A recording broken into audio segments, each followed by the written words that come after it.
The first question I asked on my survey was, what is your gender? Within my class, there were 5 females and 2 males. The target audience for my magazine is a niche audience aimed at white British teenage girls and young women throughout the ages of 14 to 24. After going into greater detail in my pitch, I then asked the members of my class if they felt that the target audience I am aiming my magazine at is a realistic target audience. 100% answered yes to this question, and as a result of this, I will not be altering my target audience at all. The subgenre for my magazine is indie, and I then asked the members of my class, how well do you think my chosen subgenre relates to my target audience? 1 being very poorly and 5 being extremely well. No one in my class opted for 1, 2 or 3, which means they do feel my subgenre relates to my target audience. 57.14% chose 4 out of 5, and 42.86% chose 5 out of 5. This was only the difference of 1 person. However, since over half of the class did not vote for 5 out of 5, there is obviously more to be done in order for my chosen subgenre to fully relate to my target audience.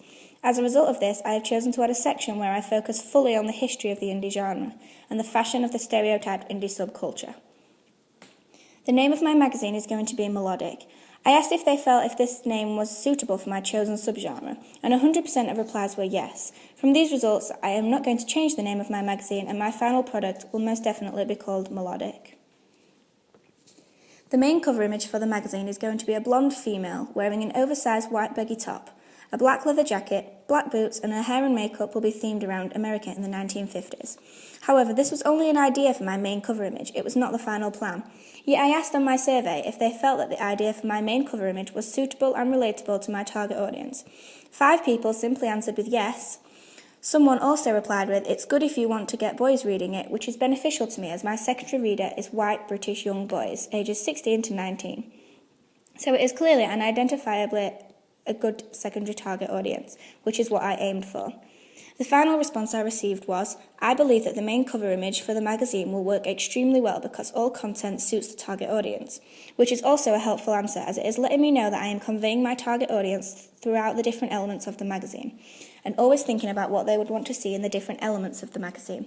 So as a result, I will not be altering my initial idea for my main cover image. My idea for my splash article will match my main cover image. It will be a double-page spread on a new and upcoming female artist, who my main cover image will be showing. In my survey, I asked if they thought my splash article would appeal to my target audience, 1 being poorly and 5 being extremely well. 1 person answered with a 3, 1 person answered with a 4, and 5 people answered with 5.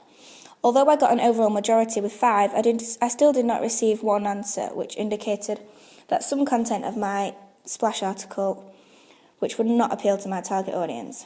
Because of this, I have decided to change my idea. Although I am still going to use the same model and theme for the article, within it I will be focusing on different things. I will be focusing on her individual take on the music industry, what makes her different, rather than generic music magazine interviews. An idea for a pull quote relating to this article would be, why try so hard to fit in when you were born to stand out? Within the article, she will be promoting her new single. In my survey, I supplied 3 ideas for song titles and asked the members of my class to vote on it. Both Force in Your Eyes and Rock Has No Answers received 3 votes each. And from these results, there was no clear winner, so I chose to go with Rock Has No Answers, once again to convey that she is different and stands out. She doesn't conform to one single stereotype. For my next question, I gave the members of my class the opportunity to rank in order of personal preference which articles they would like to see in my magazine, as it gave me some quantitative data to analyse. The ideas for other possible content I supplied were Battle of the Bands, gig reviews, gig and festival information, other up-and-coming artists or bands, interviews with indie bands and artists, or the opportunity to enter contests and tour dates. From analysing my results and looking at an overall ranking for each idea, the idea that came out most popular was gig reviews. From looking at this result, I am going to include gig reviews in my magazine from small bands performing in small venues such as the O2 Academy. The final question I asked in my survey was if, based on what they had seen today, they would read my magazine, and 100% of people said yes. The teacher's response for my article was that I supplied good fonts, a great level of detail in my presentation, and good content ideas.